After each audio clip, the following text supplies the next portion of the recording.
Hello जी, कैसे हैं आप लोग। आज का लेक्चर हम लोग चालू करेंगे फ्रॉम रेजिस्टिविटी, राइट।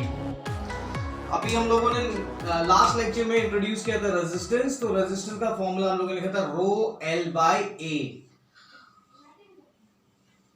रेजिस्टेंस का फॉर्मूला था rho L by A. Now resistance क्या था? Resistance is the property of conductor which opposes the flow of current, right, and it depends upon the dimensions of the conductor, length and cross sectional area, and depends on rho, that is the property of material. This is known as resistivity, and this is known as specific resistance. This is also known as specific resistance. We understood the dimensional formula and the unit of resistivity as ohm meter. The SI unit of resistivity is ohm meter. Now, while proving Ohm's law, we have proved that this resistivity is equal to m over n e square tau. resistivity का formula हमारे पास क्या है? m upon n e square tau, जहां पर m है mass of electron. Mass of electron. Now mass of electron क्या होता है? That is 9.1 into 10 to the power minus 31 kgs, minus 31 kg. Now this e, small e means the charge on one electron. So in fact it is the smallest charge, तो यहाँ पर magnitude wise लिखेंगे, that is 1.6 into 10 to the power minus 19 coulombs. Okay, E is equals to 1.6 into 10 to the power minus 19 coulombs. This is the magnitude of the charge on an electron. N is number of free electrons per unit volume. That is the number density of free electrons. Okay, and tau is what? Tau is relaxation time. Tau is relaxation time. Right, now यहां पर से हमको समझ आ जाएगा कि ये मास of electron तो constant है और जो चार्ज ऑन इलेक्ट्रॉन है वो भी कांस्टेंट है। जो चीज वेरी करेगा वो है n and tau. Now this n, that is number of free electron, depends on two things. That is depends on two things. One is nature of the material. जैसे अगर आप कंडक्टर्स की बात करोगे तो कंडक्टर्स में it is 10 to the power 28 per metre cube, right, 10 to the power 28 per metre cube. यही चीज फॉर कंडक्टर्स अप्रोक्सीमेटली। और यही चीज अगर आप सेमीकंडक्टर्स के लिए बात करोगे तो it is 10 to the power 16 per metre cube for semiconductors. Okay, तो it differs from material to material. The number of free electrons per unit volume differs from material to material. This one is the average for electrons, for conductors, but this number of free electrons also differ from conductor to conductor. Like it is different from copper and it is different for silver. Means even in metallic conductor it is different, right? And second thing on which this depends is temperature. Why temperature? If you increase the temperature, the bonds in the lattice of the solid may breaks and it generate new free electrons. So on increasing temperature, due to breakage of the bonds inside the solid, may increase number of free electrons per unit volume. So we can conclude that this n depends on two things. One, nature of the material, and second, temperature of the material. Nature of the material and temperature of the material. Second thing, the relaxation time, tau. this tau depends on temperature. Now what happens? Now what is tau? Tau is the average of average time elapsed between two successive collisions while electrons are drifting towards the positive terminal of the conductor. Right? When the electrons are drifting towards the positive terminal of the conductor, the average of average time elapsed between any two successive collisions is known as relaxation time. And we know that the range of this is, order of this is 10 to the power minus 14 seconds. Right? Now what happens?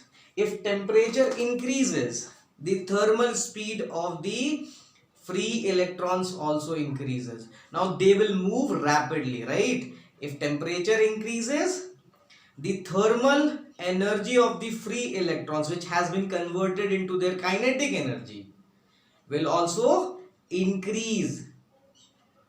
Due to what happens? Due to this, what happens?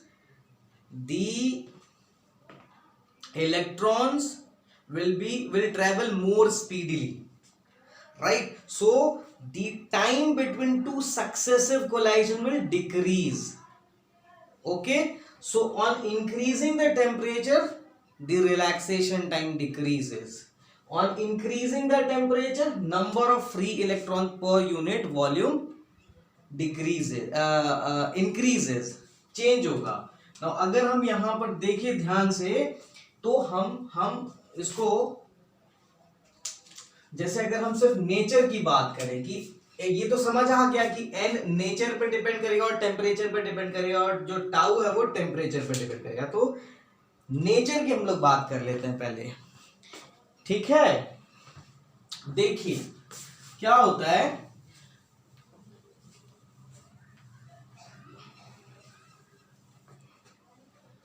Nature की अगर हम बात करें तो इससे हम पता लगाएंगे कि जो रेजिस्टिविटी है वो कंडक्टर्स की बहुत कम होती है. 10 to the power minus 8 ohm metre के रेंज में होता है. ठीक है, और इससे थोड़ा सा ज्यादा होता है एलॉयज का. ठीक है, उससे ज्यादा होता है सेमीकंडक्टर का, और उससे बहुत ज्यादा होता है इंसुलेटर्स का. ठीक, so resistivity of conductors is of the order 10 to the power minus 8 ohm meter. ठीक है, और इंसुलेटर्स का अगर हम ऑर्डर देखेंगे तो ये तकरीबन 10 to the power 5 ohm metre से लेकर 10 to the power 16 ohm metre positive में. मतलब अगर हम इंसुलेटर्स की बात करें तो 10 टू द पावर 3 ले सकते हैं ओम मीटर से लेकर 10 to the power 16 ohm metre की रेंज में. तो बहुत हाई होता है, इसीलिए मतलब इनकी रेजिस्टिविटी इतनी ज्यादा होती है कि इसमें करंट फ्लो ही नहीं होता है. ठीक है, सो कंडक्टर से ज्यादा एलॉयज का, एलॉयज से ज्यादा सेमीकंडक्टर का, और सेमीकंडक्टर से ज्यादा इंसुलेटर्स का. सो अगर हम नेचर पे की बात करें तो रेजिस्टिविटी जो है, मतलब अगर देखो क्या है कि रेजिस्टिविटी एन और टाउ पे डिपेंड कर रहा है.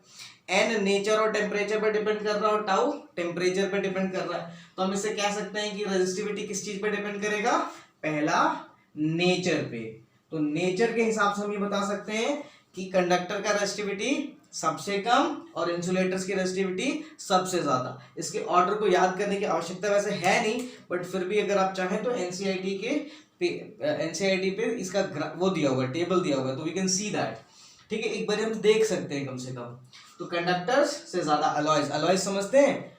Alloys is the homogeneous mixture of metals with metals और metals with non metals to improve the characteristic of one single metal. ठीक है, तो कभी कभी एक सिंगल मेटल की क्वालिटीज को इंप्रूव करने के लिए हम उसमें होमोजेनस मिक्सचर बनाते हैं. मेटल के साथ में किसी मेटल का, या मेटल के साथ में कुछ नॉन मेटल मिला देते हैं ताकि उसकी प्रॉपर्टीज इंप्रूव हो जाए. तो इस एलॉयज की जो रेजिस्टिविटी होती है, ये जिस मेटल से बना होता है उससे थोड़ी ज्यादा होती है. जैसे निक्रोम है, निक्रोम है निकल, क्रोमियम और आयरन का अलॉय है, तो उसकी रेजिस्टिविटी निक्रोम से भी ज्यादा है, निकल से भी ज्यादा है, क्रोमियम से भी ज्यादा और आयरन से भी ज्यादा है. ठीक है, ऐसे ही ब्रास है एक अलॉय, ब्रॉन्ज है अलॉय. तो ऐसे बहुत सारे अलॉयज हो सकते हैं. जैसे स्टील अलॉय है, जितना भी हम लोहा देखते हैं ना वो स्टील है, वो प्योर फॉर्म ऑफ आयरन नहीं है. ठीक है, तो अलॉय हमें समझ में आता है। ठीक है, तो अलॉय का जो रेजिस्टिविटी होगा वो जिस मेटल से वो बना हुआ उससे थोड़ा ज्यादा ही होगा। सेमीकंडक्टर की रेजिस्टिविटी और ज्यादा होगी, इंसुलेटर की रेजिस्टिविटी बहुत ज्यादा होगी। सो रेजिस्टिविटी अगर नेचर पे डिपेंड कर रहा है तो इस तरीके से वो डिपेंड करेगा ना। अगर हम टेम्परेचर की बात करें,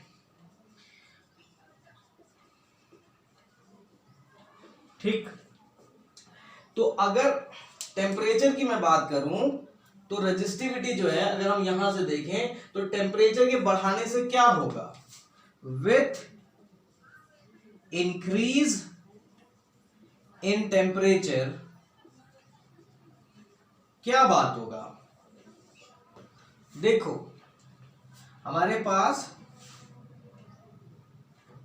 एक है n, तो अगर हम टेम्परेचर बढ़ाएंगे तो number of free electrons per unit volume बढ़ेगा। यानी कि हम कह सकते हैं कि ये जो क्वांटिटी है वो टेम्परेचर अगर बढ़ रहा है तो ये भी बढ़ रहा है, राइट। दूसरा जो रिलैक्सेशन टाइम है, टेम्परेचर के बढ़ाने से स्पीड ऑफ फ्री इलेक्ट्रॉन्स बढ़ेगा तो रिलैक्सेशन टाइम घटेगा। सो टेम्परेचर के बढ़ाने से टाउ डिक्रीज होगा। ठीक है, ये समझ आया। तो कंडक्टर्स की रेजिस्टिविटी का अगर मैं फॉर्मूला देखूं, फॉर कंडक्टर्स, स्ट्रिक्टली हम कंडक्टर्स की बात कर रहे हैं और इसमें भी स्पेसिफिकली हम मेटालिक कंडक्टर्स को ज्यादा जोर से समझ रहे हैं। हम नॉन मेटालिक कंडक्टर्स की बात नहीं कर रहे हैं कि मैं ग्रेफाइट की बात नहीं कर रहा हूं, मैं किसी इलेक्ट्रोलाइटिक कंडक्टर की बात नहीं कर रहा हूं, मैं गैसियस कंडक्टर जो एट लो प्रेशर कंडक्ट करते हैं उनकी बात नहीं कर रहा हूं। तो हमारे पास जो फॉर्मूला है रेजिस्टिविटी का वो कितना है भैया, m upon n e square tau. यानी कि जो हमने अभी थोड़ी देर पहले समझा था उससे हमें समझ आया था कि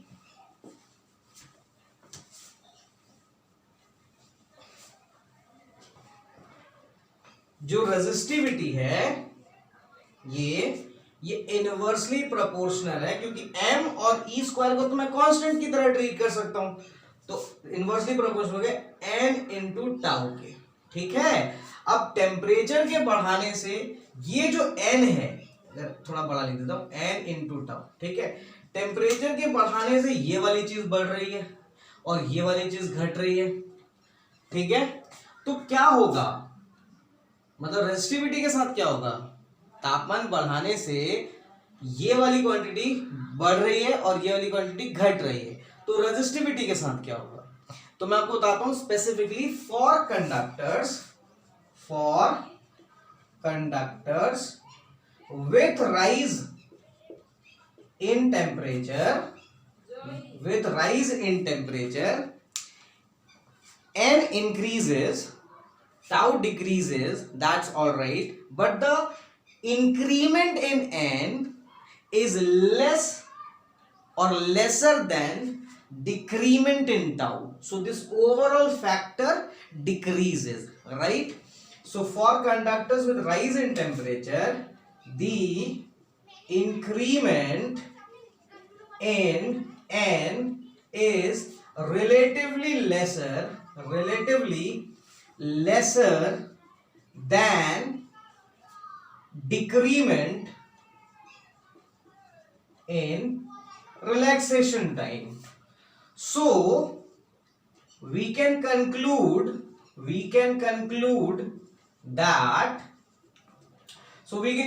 that with rise in temperature, the product n into tau, this product n into tau decreases. ठीक है, with rise in temperature this product decreases. So what happens, this simply means with rise in temperature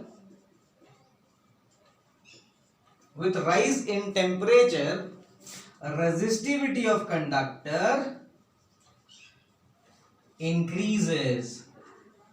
क्यों भैया, क्यों increases, because ये inversely proportional है इस factor के और ये फैक्टर क्या हो रहा है, टेम्परेचर के बढ़ने से घट रहा है, तो टेम्परेचर के बढ़ने से फैक्टर घट रहा है, इसका मतलब रेजिस्टिविटी बढ़ेगा। ये बात हमको इतना समझ में आया। So what is happening with rise in temperature, conductor resistivity of the conductor increases. ठीक है, हमारे पास एक फॉर्मूला है रेजिस्टिविटी और टेम्परेचर की रिलेशनशिप को बताते हुए, हम इसके डेरिवेशन की तरफ नहीं जाएंगे। ठीक है, so temperature dependence of resistivity, temperature dependence of resistivity.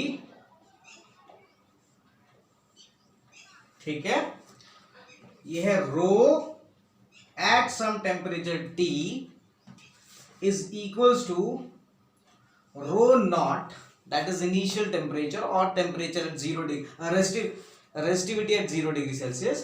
This resistivity at particular temperature T और resistivity at T naught लिख देता हूँ specifically at T naught into 1 plus alpha T minus T naught. Okay, ये इसके आगे भी continue करता है, जैसे plus beta T minus T not का स्क्वायर एंड सो ऑन, ऐसे भी है, आगे तक जाता है। ठीक है, इसको हम मिटा देते हैं।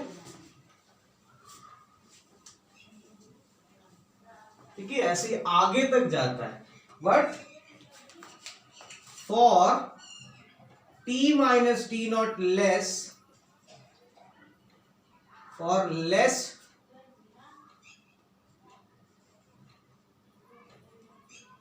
T माइनस टी नॉट, ये जो हायर ऑर्डर टर्म्स होते हैं ना इसके, वो और घटता जाएगा, जैसे और बढ़ाते जाओगे तो इसकी वैल्यू और कम होती जाएगी।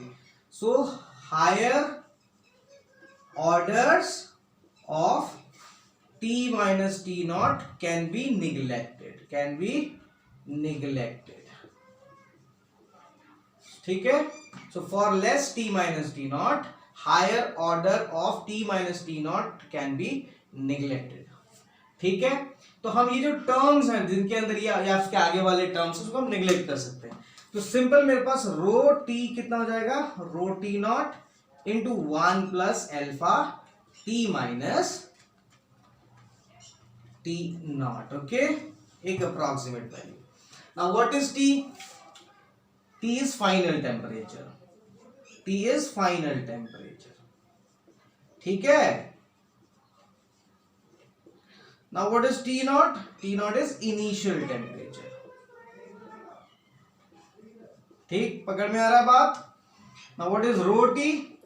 It is final resistivity. Final resistivity यानी कि resistivity at final temperature. And what is rho T naught? It is initial resistivity या resistivity at initial temperature. Initial resistivity या resistivity at initial temperature. If we move like this, तो हम यहां पर देखेंगे कि यहां से अल्फा का वैल्यू क्या आएगा। Let's find out the value of alpha. ठीक है, तो अल्फा का वैल्यू देखो निकालना है तो कैसे करेंगे हम।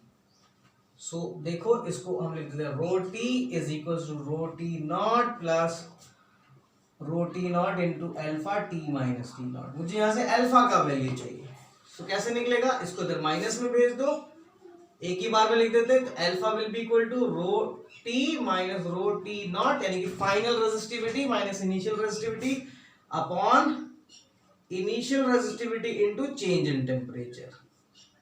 ठीक है, ना देखो ये डिफरेंस जो है, ये वाला पूरा का पूरा डिफरेंस ओम मीटर में आएगा, ये भी ओम मीटर में आएगा, तो ये ओम मीटर से ओम मीटर कैंसिल हो जाएगा। ठीक है, और T minus T not, T minus T naught ये केल्विन में आएगा या डिग्री सेल्सियस में आएगा। ठीक है ना, ठीक है, कायदे से रखना चाहिए इसको केल्विन के अंदर। ठीक है, लेकिन चेंज है, change in temperature kelvin scale और डिग्री सेल्सियस स्केल दोनों पे सेम होता है, तो चेंज में दिक्कत नहीं आएगी। लेकिन अगर ये किसी पर्टिकुलर टेम्परेचर के लिए होता तो हमें केल्विन यूज करना चाहिए। ओके तो ये जो अल्फा होता है बच्चों यहाँ पे, इसको हम बोलते हैं thermal coefficient of resistivity, thermal coefficient of resistivity. Okay और इसका देखो ऐसा यूनिट क्या हो जाएगा, ये ओम मीटर से ओम मीटर कैंसिल हो जाएगा और ये क्या आ जाएगा पर केल्विन या फिर पर डिग्री सेल्सियस। सो ऐसा यूनिट ऑफ अल्फा है पर डिग्री सेल्सियस, ठीक है ना, पर डिग्री सेल्सियस और पर केल्विन, दोनों में से कोई आप यूज कर लो। हालांकि ऐसा यूनिट है तो ये यूज करना चाहिए, सॉरी ऐसा यूनिट है तो पर केल्विन यूज करना चाहिए। सो ऐसा यूनिट ऑफ अल्फा इज पर केल्विन, पर डिग्री सेल्सियस नहीं है, गलत है वो।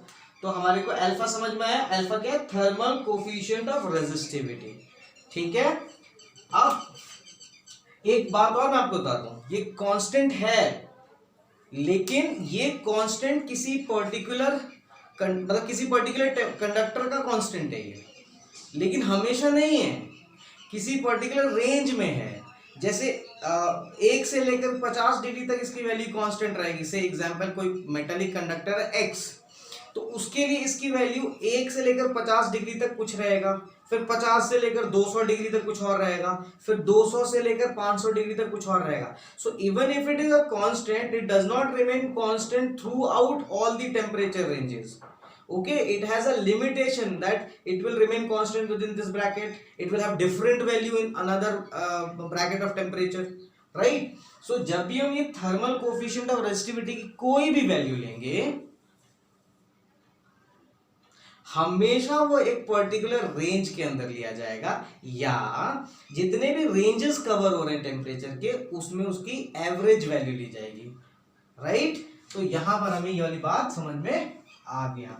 So even this alpha is constant, we should remember one thing, that it varies for a particular conductor only, it varies from for different temperature ranges. So whenever we need to take the value of alpha, what we'll do, we'll take the average value of the alpha for all the values of different temperature ranges. All right, now let's see some graphs of different type of materials, resistivity versus temperature for different types of materials. Okay, फिर हम लोग एक example कर लेंगे, हमें थोड़ा और समझ में आ जाएगा। देखते हैं, ठीक है। जैसे अगर मैं ग्राफ देखता हूं, resistivity ohm metre versus temperature in degree Celsius, ठीक है। तो हम अलग अलग ग्राफ देख लेते हैं। तो पहला हम देख लेते हैं ग्राफ किसके लिए, मेटालिक कंडक्टर के लिए।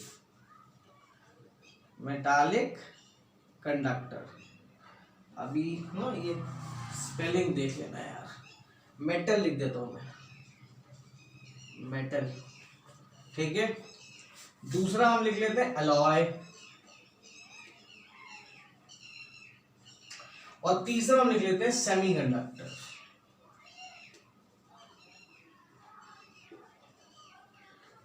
ठीक है जी।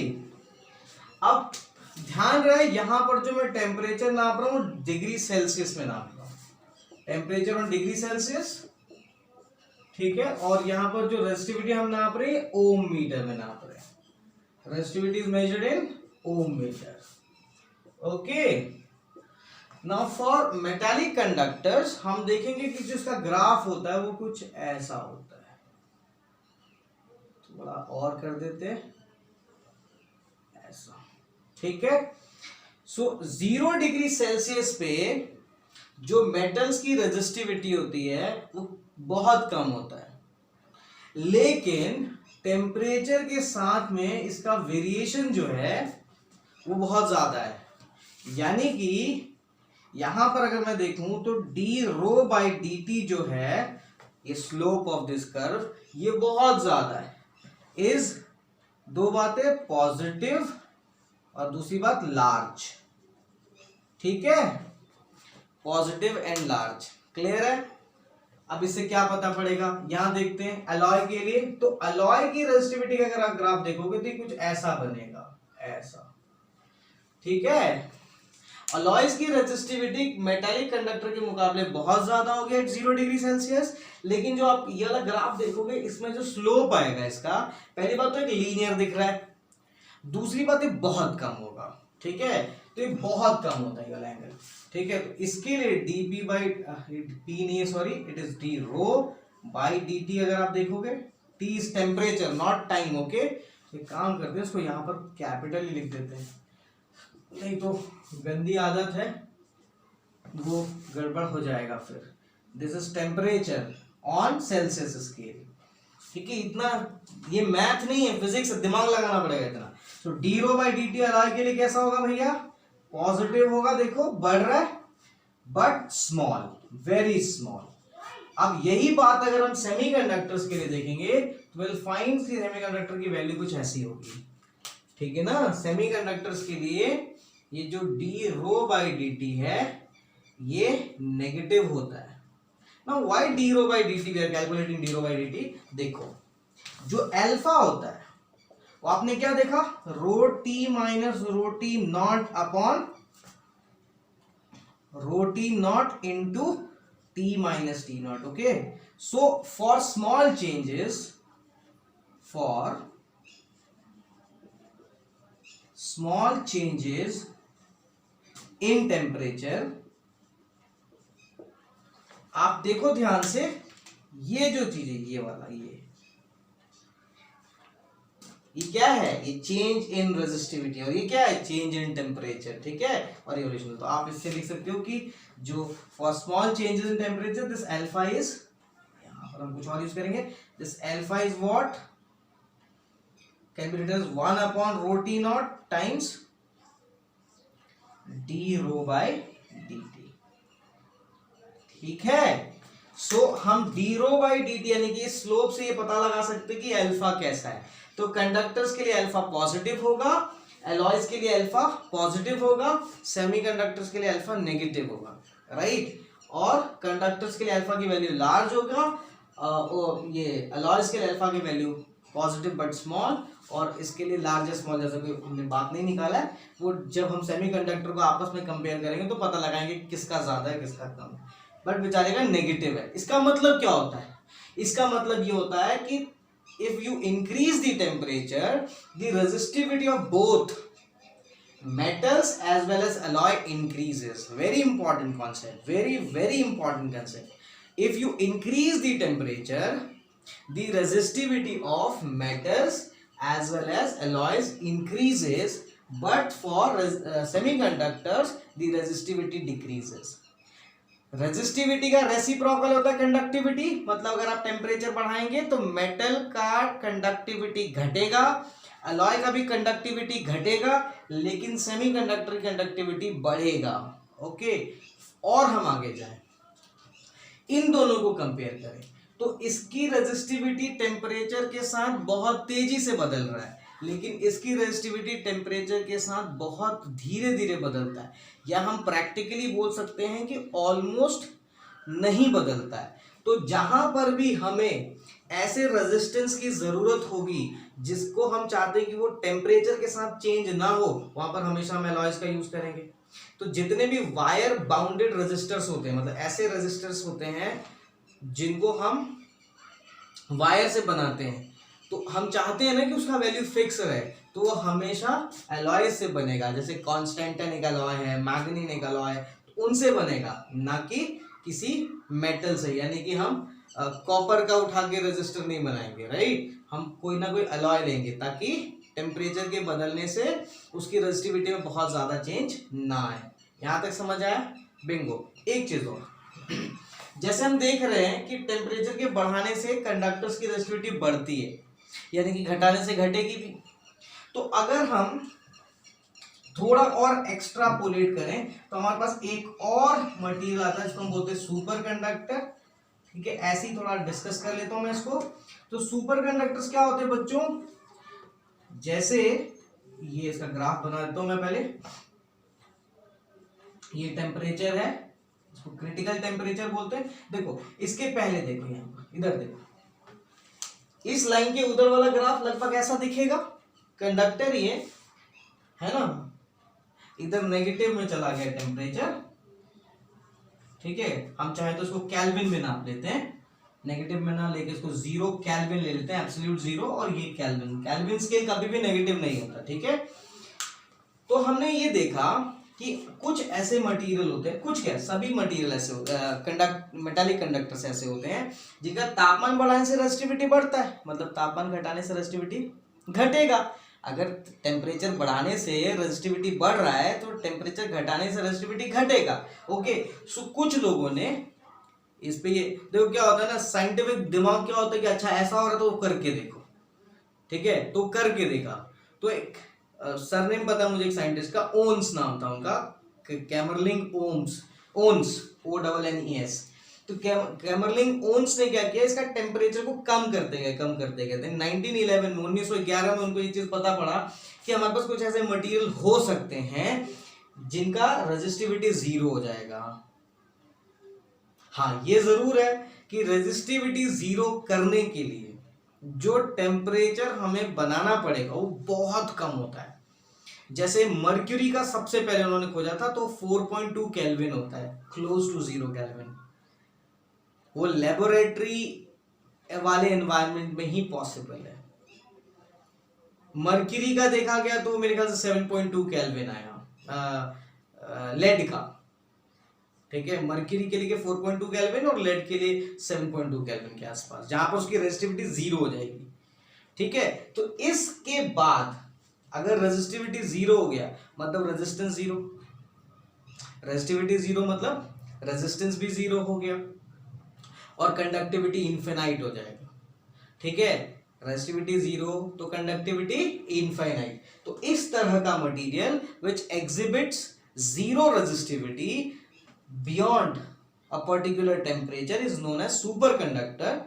This phenomena is known as superconductivity, and this temperature below which the conductor behaves as a superconductor is known as critical temperature.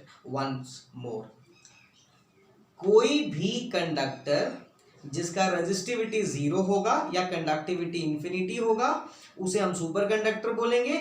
इस फिनोमिना को हम सुपर कंडक्टिविटी बोलेंगे। और जिस टेम्परेचर के पहले ये जो मैक्सिमम टेम्परेचर ये वाला है जिसके पहले ये सुपर कंडक्टिविटी शो करेगा उसे हम क्या बोलेंगे, क्रिटिकल टेम्परेचर, ठीक। एक बात लास्ट, और ये हो गया समझ में आया, जो हमने ये फॉर्मूला बनाया है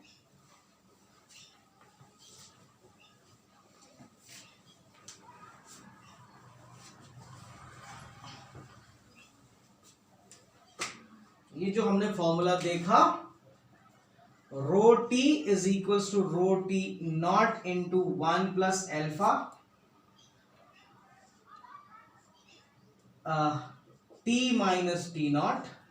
ये formula as it is resistance के लिए भी अप्लाई किया जा सकता है, तो हम इसको रेजिस्टेंस के लिए लगा सकते हैं। R t equal to r t naught into 1 plus alpha T minus T naught, right. तो एकदम सिंपल फॉर्मूला है, ठीक है। Now let's get into one example from NCERT text, okay. NCERT text book का एक एग्जांपल हम उठाते हैं, एग्जांपल नंबर 3.3। एग्जांपल नंबर 3.3, एक example. Now an electric toaster uses nichrome for its heating element.